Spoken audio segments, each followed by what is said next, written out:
Well, good afternoon. Welcome back to the channel. Hope you're having a great day. Thank you for clicking on the video today. Thank you for watching.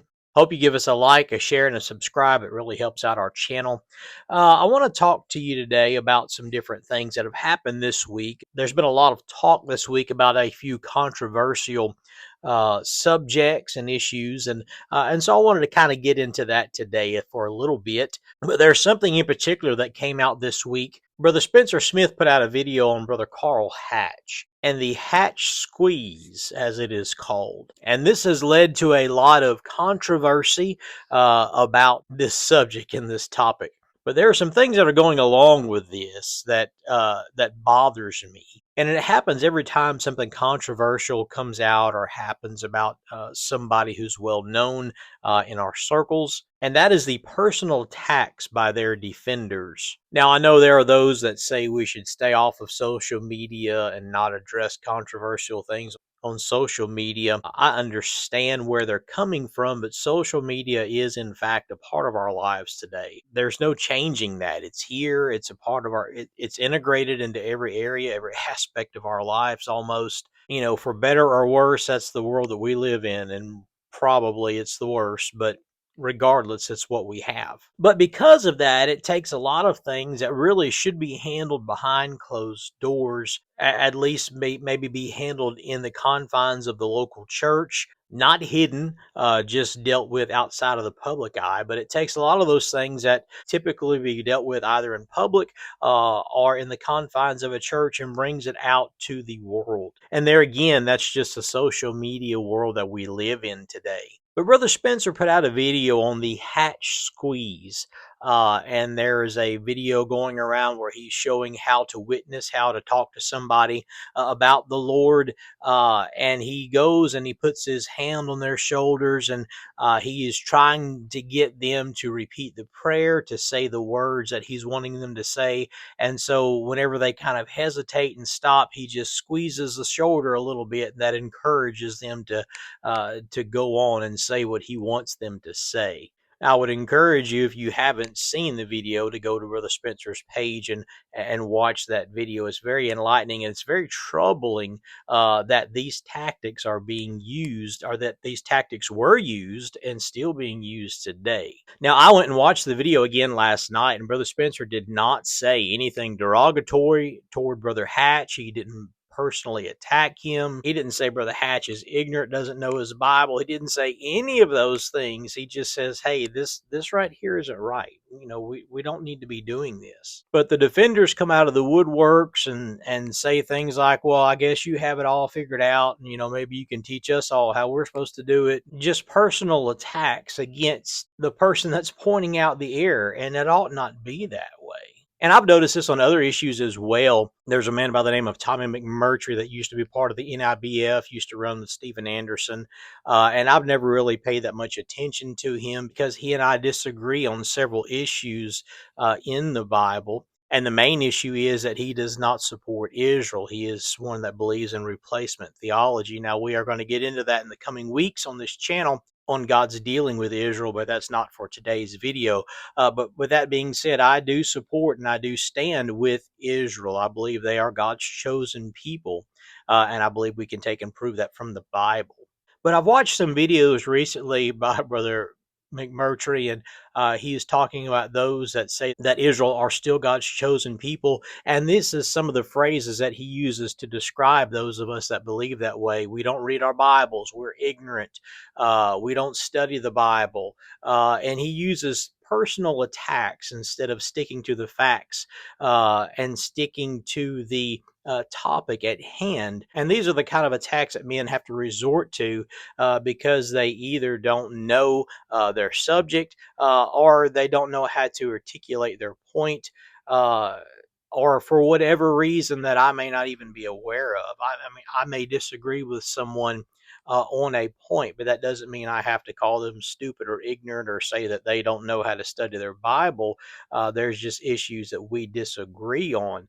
And I think it's very telling whenever a man cannot be cordial in his disagreement, that there is an underlying problem, there's an underlying issue there. It's funny because I had somebody comment on one of my videos recently, calling me a Calvinist. If this person doesn't know me, if they did know me, they would know that I am not a Calvinist. But apparently, there was something in the video I said that they didn't like. And so they said, well, this guy's just a Calvinist. And so they just choose to throw out insults because they don't know, they can't argue or don't know or can't articulate an argument against the issue. And my point in saying that is we ought to be able to point out error or even disagree with somebody's point without the mudslinging and name calling. And when people resort to that, that is an issue. That shows that there's a deeper problem there somewhere.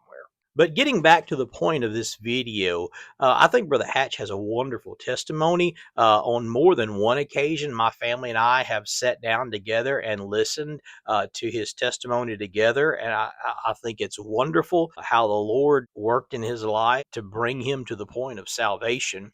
And there's a lot of great things I'm sure that he has done. I'm not all that familiar with his life outside of his testimony. But in this area that Brother Spencer covered on the hatch squeeze, he is definitely wrong in this area. And so that begs the question, why disagree publicly? Why bring this out publicly and say that he is wrong on this issue? Does every disagreement need to be public? No, every disagreement does not need to be public. But this one does, because it goes further than just a disagreement, but it has the ability to affect the eternal destination of others.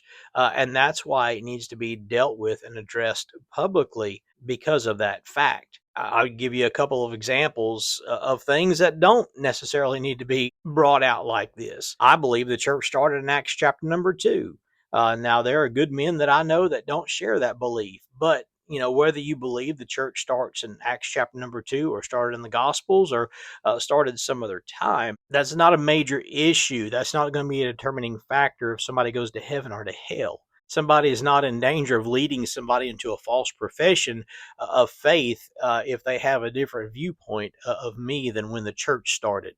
I don't believe in the gap theory, but I know some men, I know some good men that do believe in the gap theory. But there again, I think that's just a disagreement between how we understand the scriptures. Now, somebody's wrong and somebody's right, absolutely. And I believe I'm right. If I didn't, I would take their point of view, obviously. But, one day I may get to heaven and find out I am wrong. I don't know. But that doesn't mean that I need to get down and call those men ignorant and they don't know how to study their Bible because they believe in the gap theory.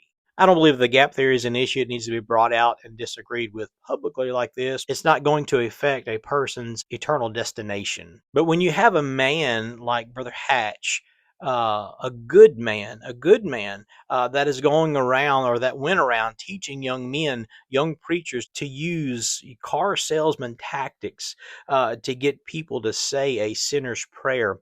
People need to know that that is not right. That's not how we do this. They leave out the heart.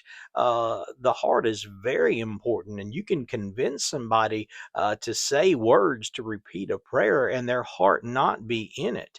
That leaves out the heart. It leaves out the conviction. There must be the convicting power of the Holy Spirit. The sinner's prayer is not a bunch of magic words that if you can twist somebody's arm and get them to say it, then they're going to go to heaven. That's just not the way it works. With the heart, man believeth. So I believe that we have a responsibility that even though Brother Hatch was a great man, he got this part right. And this is not something that is simple as disagreeing on when the church began. This is not something as simple as disagreeing on whether there's a gap between Genesis 1:1 and 1:2. This issue will cause many young preachers, many young people, if they follow these tactics, they will lead many into a false profession. And then these people will go about thinking that they have been saved by the grace of God because they quoted a prayer, they repeated a prayer that they were led into. This is the reason why I believe we see a lot of people that are leaving the independent Baptist movement today. Now, certainly there are some that have left that have legitimately been hurt, and they've not been grounded in the word. I've been hurt in churches before, but I've been hurt badly in church before, but I haven't left. I'm still here.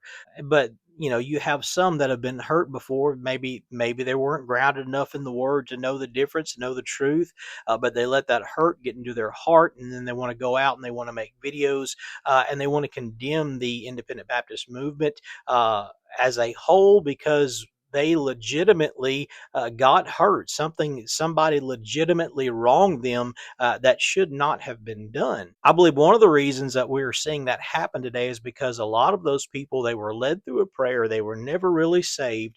They were shallow in their doctrine. And this is just my opinion on this. This is my summation of this, but that they were never saved. They were never grounded in the scriptures. And so then something happens and they go out and they talk about how bad the Baptists are. And they lump us all into the same category. Now, somebody may say about this issue and Brother Hatch, and there again, Brother Spencer never personally attacked Brother Hatch. He just said, hey, this part's not right and we shouldn't be doing this. And that is completely justified. Somebody said, don't throw the baby out with the bathwater. And I believe that.